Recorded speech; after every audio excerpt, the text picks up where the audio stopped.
Bismillahirrahmanirrahim. Assalamualaikum warahmatullahi wabarakatuh. Alhamdulillah, kita hari ini sudah masuk ke materi yang kedua. Nah, pembahasan kedua di kelas 9. Nah, di mana pada pertemuan kita kali ini kita akan membahas tentang perkembangbiakan pada tumbuhan ya. Nah, ini adalah peta konsep keseluruhan dari materi kita yang dimana perkembangbiakan itu terjadi pada tumbuhan dan juga pada hewan. Nah, dimana perkembangbiakan itu terdiri atas perkembangbiakan vegetatif dan juga perkembangbiakan generatif ya.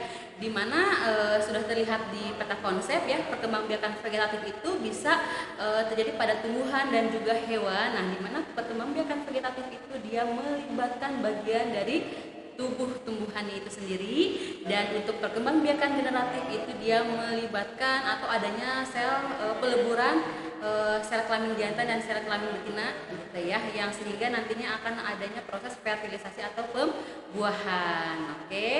Nah, selanjutnya, sebelum kita masuk ke materi kita, ada kompetensi dasar dari materi kita kali ini, yaitu menganalisis sistem perkembangbiakan pada tumbuhan dan hewan serta penerapan teknologi pada sistem reproduksi tumbuhan dan hewan. Nah, kemudian tujuan pembelajaran dari pertemuan kita kali ini, diharapkan setelah proses pembelajaran ini Ananda semua bisa mengidentifikasi cara perkembangbiakan atau reproduksi vegetatif pada tumbuhan Angiospermae, mengidentifikasi cara reproduksi generatif pada tumbuhan Angiospermae, serta bisa menjelaskan proses penyerbukan, pembuahan, penyebaran biji dan perkecambahan pada tumbuhan. Seperti itu ya. Oke, nah, Maha besar Allah yang di lingkungan kita ini banyak sekali jenis-jenis dari hewan, jenis-jenis dari tumbuhan. Nah, bagaimana sih caranya agar supaya tumbuhan dan juga hewan itu tetap lestari dan tidak punah? Nah, ya.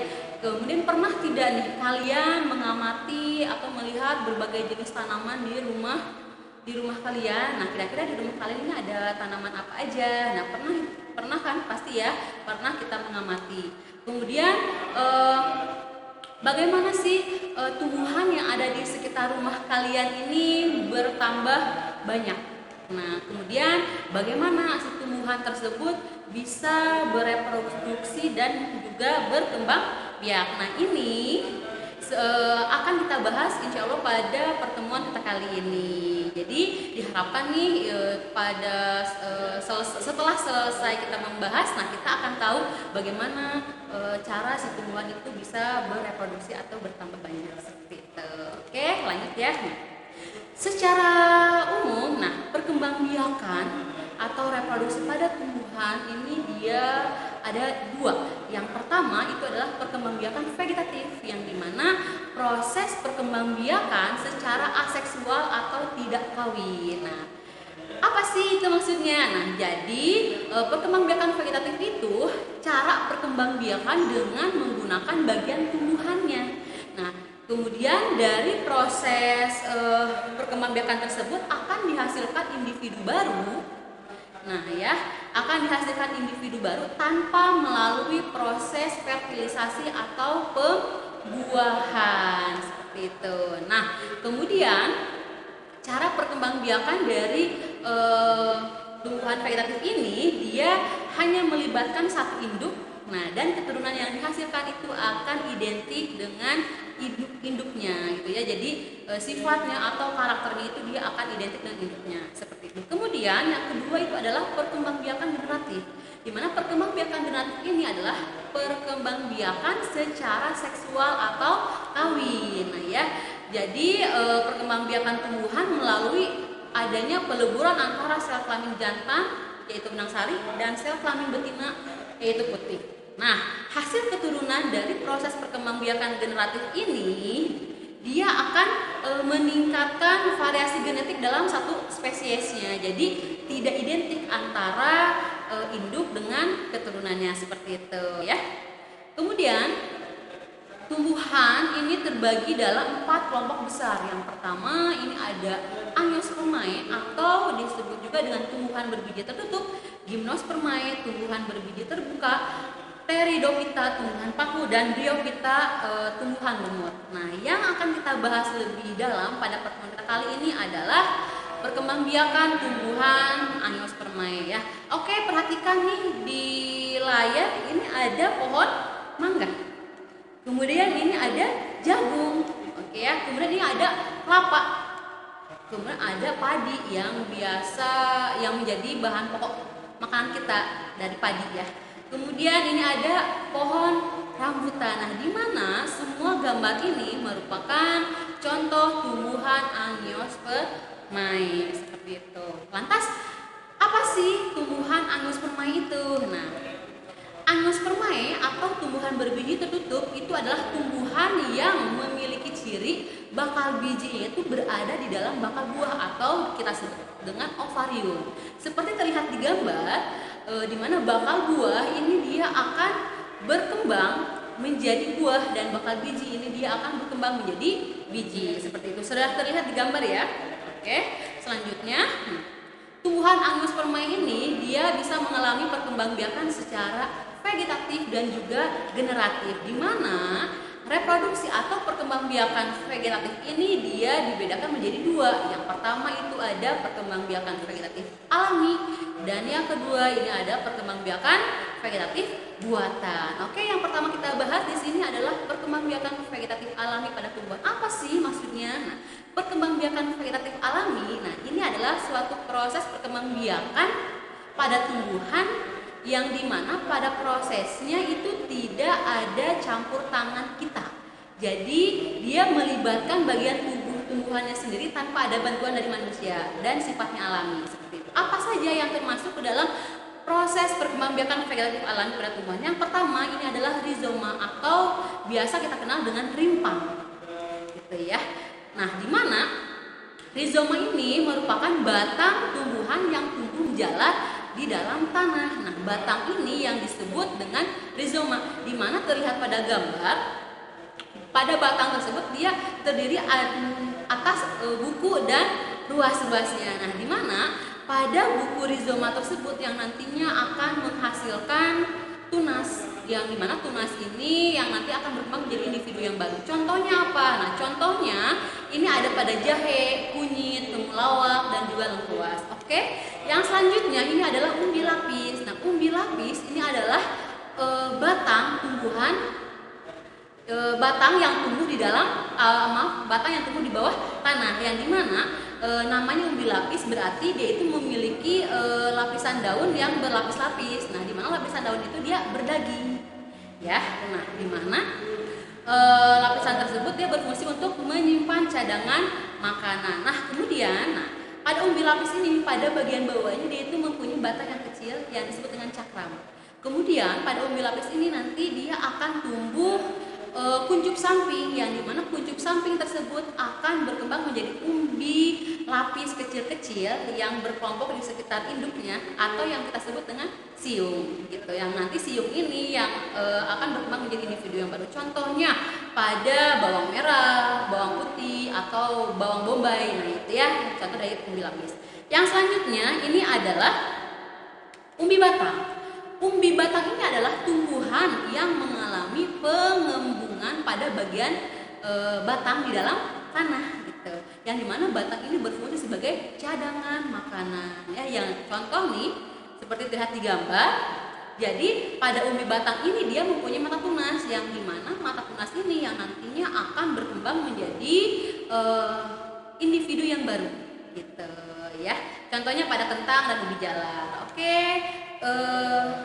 Perkembangbiakan vegetatif alami yang selanjutnya ini ada umbi akar. Nah, umbi akar ini akar yang menggembung atau akar yang membesar, dan di mana akar tersebut berfungsi sebagai tempat penyimpanan cadangan makanan. Contohnya itu adalah wortel, ubi atau singkong. Nah, itu masuk dalam contoh umbi akar. Nah, selanjutnya ada tunas. Nah, tunas ini adalah tunas yang muncul dari ujung batang atau ketiak daun. Nah, biasanya ada pada tumbuhan yang sudah tua. Nah, contohnya di sini ada pisang, tebu dan juga bambu seperti yang terlihat di gambar. Nah, itu adalah tunas, gitu ya. Selanjutnya ini ada tunas adventif. Nah, tunas adventif ini tunas yang tumbuh pada bagian tepi daun atau bagian akar. Nah, selain dari ujung batang atau ketiak daun. Nah, itu adalah tunas adventif. Dimana tunas adventif itu ada yang terletak pada daun dan juga ada yang terletak pada akar. Contohnya yang terlihat di gambar, tunas adventif pada daun ini ada pada tanaman cocor bebek. Nah, terlihat ya di gambar ya, ketika kita perbesar. Nah, di situ ada tunas-tunas yang tumbuh yang dimana pada cocor bebek ini dia memiliki sel-sel yang aktif membelah atau kita sebut dengan sel meristem ya, dimana ketika tunas tersebut dia menyentuh tanah yang nantinya akan berkembang menjadi individu yang baru gitu ya. Oke, selanjutnya ini ada stolon atau geragi. Nah, stolon ini adalah batang tumbuhan yang merambat atau menjalar di atas permukaan tanah. Nah, jadi tunas itu akan tumbuh dan akan tumbuh pada buku dari stolonnya. Contohnya nih terlihat di layar ya, contohnya pada stroberi atau pegagan, yang dimana stolon itu adalah batang yang tumbuh merambat di atas tanah. Nah, ketika stolonnya kita potong, nah si individu barunya itu dia atau anaknya itu dia akan tetap bisa tumbuh dan tidak bergantung dengan induknya seperti itu ya. Oke, selanjutnya ini adalah spora. Nah, spora ini individu baru yang terbentuk dari spora yang dihasilkan oleh induknya. Contohnya di sini ada tumbuhan lumut dan paku yang terlihat di gambar. Itu adalah contoh dari tumbuhan paku yang dimana ada bulatan-bulatan coklat, itu adalah spora. Nah, dari spora tersebut yang akan nantinya menghasilkan individu yang baru seperti itu ya. Oke, lanjut. Nah, sekarang kita masuk ke perkembangbiakan vegetatif buatan pada tumbuhan. Nah, kalau perkembangbiakan vegetatif buatan pada tumbuhan ini, dia pada prosesnya itu melibatkan adanya bantuan kita selaku manusia. Jadi dalam proses perkembangannya itu, dalam proses perkembangbiakannya ada campur tangan manusia. Yang pertama nih, stek. Stek ini caranya dengan memotong tanaman kemudian ditanam untuk menghasilkan tanaman yang baru. Ini adalah cara yang paling mudah. Gitu, contohnya tuh misalkan pada singkong ketika kita mau memperbanyak tumbuhan singkong, kita tinggal potong batangnya kemudian kita tancapkan di dalam tanah seperti itu. Yang selanjutnya ini adalah mencangkok. Nah, mencangkok itu mengupas kulit batang pada tumbuhan, kemudian si batang tersebut dibalut dengan tanah dan dibungkus dengan serabut atau plastik. Nah, ketika batang yang sudah dibalut dengan serabut atau plastik ini sudah tumbuh akar, nah si cangkok tersebut bisa kita potong, kemudian kita simpan atau kita tanam di media tanam yang baru. Nah, nanti dia akan menghasilkan individu yang baru seperti itu, yang dimana hasil dari cangkokan ini dia akan menghasilkan sifat yang sama dengan induknya gitu ya. Contohnya nih misalkan pada pohon mangga, pohon jambu, dan pohon rambutan. Oke, nah ini adalah gambar dari proses atau cara mencangkok tanaman seperti itu ya. Oke, yang selanjutnya ini ada okulasi. Nah, okulasi ini dia menempelkan sepotong kulit dengan mata tunas, yang kemudian mata tunas tersebut ditempelkan ke kulit pohon lain sehingga tumbuh dan bersatu menjadi tanaman yang baru. Nah, contohnya bisa terjadi atau bisa kita gunakan untuk perkembangbiakan rambutan, jeruk, atau durian. Nah, para petani biasanya menggunakan teknik ini untuk menghasilkan tanaman yang unggul. Nah, caranya ini gambarnya, contohnya gini.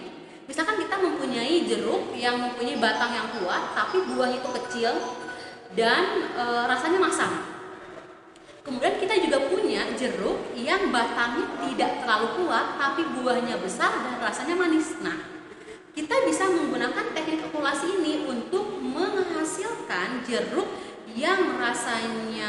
yang batangnya besar, rasanya manis, dan buahnya besar. Nah, dengan cara menempelkan si jeruk yang rasanya asam, yang mempunyai batang si jeruk yang mempunyai buah besar dan rasanya manis, tapi akarnya atau batangnya tidak kuat, ditempelkan ke jeruk yang mempunyai batang yang kuat. Nanti akan dihasilkan bibit unggul dari pohon jeruk tersebut seperti itu ya. Oke, yang selanjutnya ini adalah menyambung atau enten. Nah, menyambung ini proses menggabungkan batang bawah dan batang atas dua tanaman yang sejenis, sehingga nantinya akan terjadinya perpaduan sifat dari si tanaman. Nah, ini adalah gambar dari proses menyambung atau enten. Contohnya misalkan kita dalam satu tanaman mau menghasilkan misalkan pada tumbuhan kertas atau bunga kertas. Kita dalam satu tanaman itu mau menghasilkan bunga kertas yang warna putih, warna merah, warna ungu misalkan. Nah, kita bisa menggunakan teknik menyambung atau yang disebut dengan enten gitu ya. Oke, selanjutnya ini ada merunduk. Nah, merunduk ini cara perkembangbiakan pada tumbuhan dengan merundukkan batang tanaman ke dalam tanah. Nah, di mana batang tanaman yang sudah dirundukkan ke dalam tanah, nah nantinya itu dia akan tumbuh akar. Nah, di mana nantinya akan menghasilkan individu yang baru gitu. Contohnya ini pada arbe atau bunga alamanda ya. Nah, ini adalah gambar dari perkembangbiakan vegetatif buatan teknik merunduk seperti itu. Oke. Nah, kita sekarang masuk ke perkembangbiakan generatif pada tumbuhan. Nah, kita tahu bahwa perkembangbiakan generatif pada tumbuhan ini adalah proses perkembangbiakan pada tumbuhan yang melibatkan adanya peleburan antara sel kelamin jantan dan sel kelamin betinanya. Di mana perkembangbiakan generatif pada tumbuhan ini terjadi pada tumbuhan yang memiliki bunga. Oke, selanjutnya melibatkan sel kelamin dan nantinya itu akan adanya proses fertilisasi atau pembuahan. Kemudian didahului dengan adanya penyerbukan atau polinasi dan juga pembuahan. Nah, pada proses perkembangbiakannya dia akan melalui 4 tahap. Yang pertama ada penyerbukan, kemudian ada pembuahan, selanjutnya ada penyebaran biji dan juga perkecambahan. Oke, kita bahas satu-satu ya. Nah, sebelumnya ini adalah bagian-bagian dari bunga, di mana bunga dalam proses perkembangbiakan generatif itu sangat berperan penting, karena dalam bunga atau dalam bagian-bagian bunga ini ada yang berfungsi sebagai alat kelamin jantan dan juga alat kelamin betina. Nah, putik merupakan alat kelamin betina yang dimana bagian-bagian dari putik ini ada kepala putik, kemudian ada tangkai putik dan bakal buah seperti yang terlihat di gambar. Kemudian ada alat kelamin jantan pada bunga itu benang sari yang terdiri dari kepala sari dan juga tangkai sari. Kemudian bagian-bagian yang lain ini ada mahkota. Nah, mahkota bunga ini biasanya yang berwarna-warni yang menjadi pusat atau yang menarik perhatian serangga, lebah dan sebagainya. Kemudian ada kelopak bunga dan ada bakal biji serta tangkai bunga. Nah, ini adalah bagian-bagian dari bunga. Oke, kita masuk ke tahap pertama pada proses perkembangbiakan generatif pada tumbuhan, yaitu penyerbukan atau disebut juga dengan polinasi. Penyerbukan adalah peristiwa jatuhnya atau menempelnya serbuk sari di atas kepala putik. Nah, berdasarkan asal serbuk sarinya, penyerbukan ini dibedakan menjadi yang pertama ada penyerbukan sendiri atau disebut juga dengan autogami. Serbuk sari yang jatuh berasal dari bunga yang sama. Oke, selanjutnya ini ada penyerbukan tetangga atau disebut juga dengan geitogami, ya, geitonogami. Nah, di mana serbuk sari yang jatuh ini berasal dari bunga yang berbeda tetapi masih satu tanaman. Kemudian ada penyerbukan silang atau disebut juga dengan alogami. Nah, di mana prosesnya serbuk sari yang jatuh itu berasal dari tanaman yang berbeda tetapi masih satu jenis. Kemudian ada penyerbukan bastar, di mana serbuk sari yang jatuh itu berasal dari tanaman yang berbeda, masih satu jenis tapi berbeda varietas. Nah, itu adalah serbuk sari kalau dilihat berdasarkan asal serbuk sarinya ya. Kemudian ada penyerbukan atau polinasi berdasarkan perantara atau pembawa serbuk sarinya.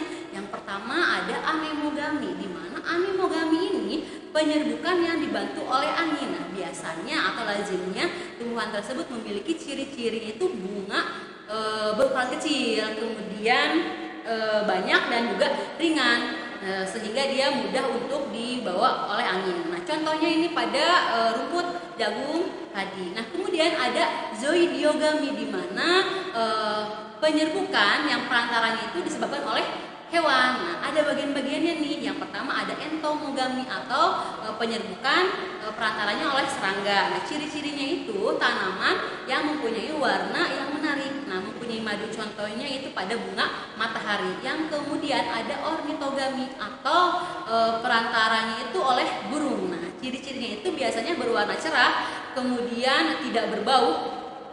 Kemudian dia juga mempunyai mahkota bunga berbentuk trompet. Nah, contohnya pada bunga dadak, kemudian ada Chiropterogami atau perantara penyerbukan yang disebabkan oleh kelelawar. Nah, biasanya tumbuhan yang memiliki ciri-ciri berwarna menarik, kemudian menghasilkan bau dan mekar pada malam hari. Contohnya kaktus. Kemudian ada Malacogami atau perantara yang diakibatkan oleh siput.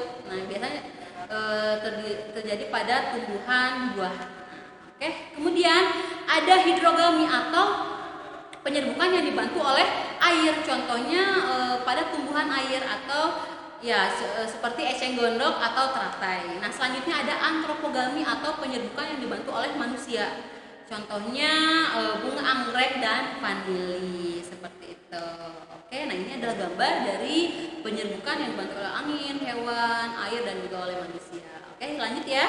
Nah, tahap yang kedua ini adalah pembuahan atau fertilisasi. Oke, mari kita simak bersama-sama. Ini ada sebuah animasi. Oke ya, ini ada sebuah animasi, kita simak sama-sama. Animasi dari proses pembuahan atau fertilisasi. Oke.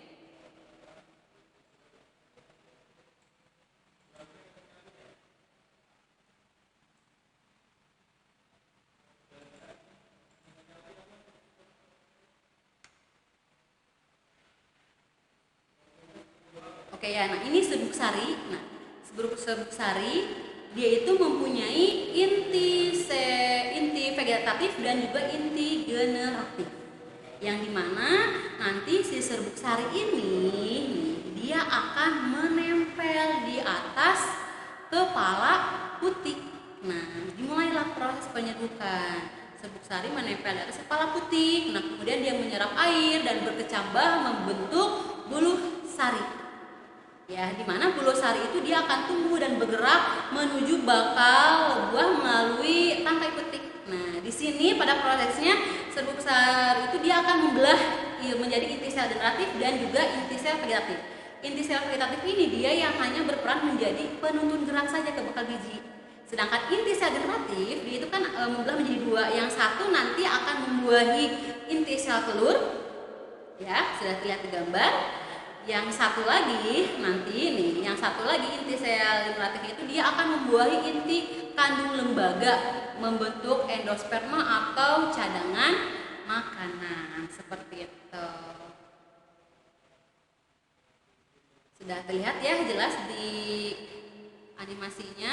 Nah, ini adalah proses pembuahan atau fertilisasi. Oke.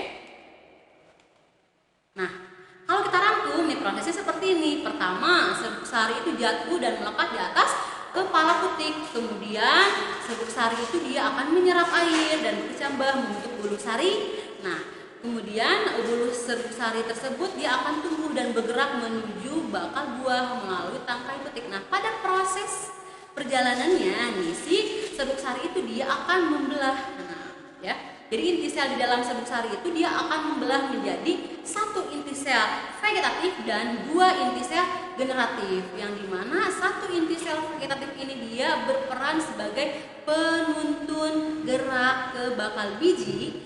Dan dua inti sel generatif ini yang nanti akan berkembang menjadi dua inti sel sperma. Yang satu akan membuahi inti sel telur atau ovum membentuk zigot. Yang satu lagi dia akan membuahi inti kandung lembaga endosperma membentuk cadangan makanan. Nah, proses pembuahan ini atau fertilisasi ini disebut dengan pembuahan ganda karena dia membuahi inti sel telur membentuk zigot, kemudian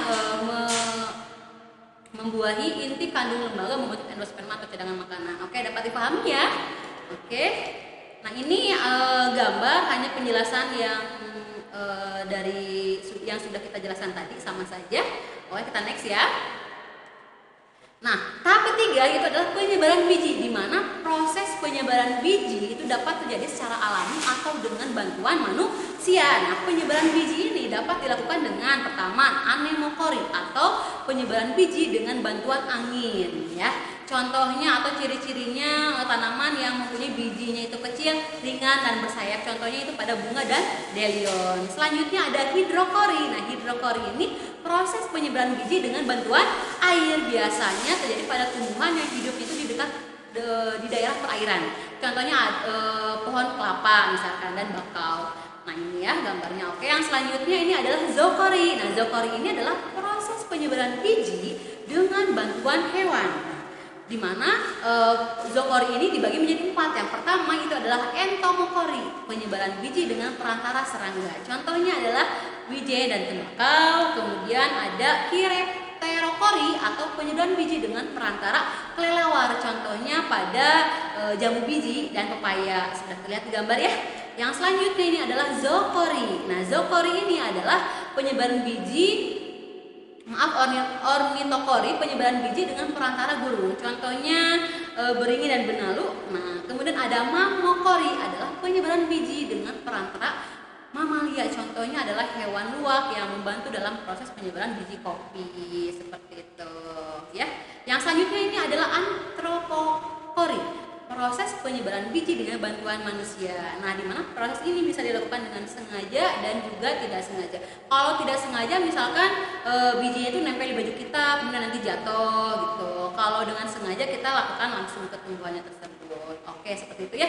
Yang keempat itu perkecambahan, di mana perkecambahan ini adalah proses pertumbuhan embrio pada biji yang nantinya akan berkembang membentuk individu atau membentuk tumbuhan yang baru, di mana biji yang belum tumbuh ini berada pada fase dormansi biji ya, atau disebut juga dengan fase istirahat. Nah, di mana perkecambahan nanti itu akan ditandai dengan mulai memanjangnya si batang, akar dan daun pada tumbuhan tersebut begitu yang keluar dari biji ya.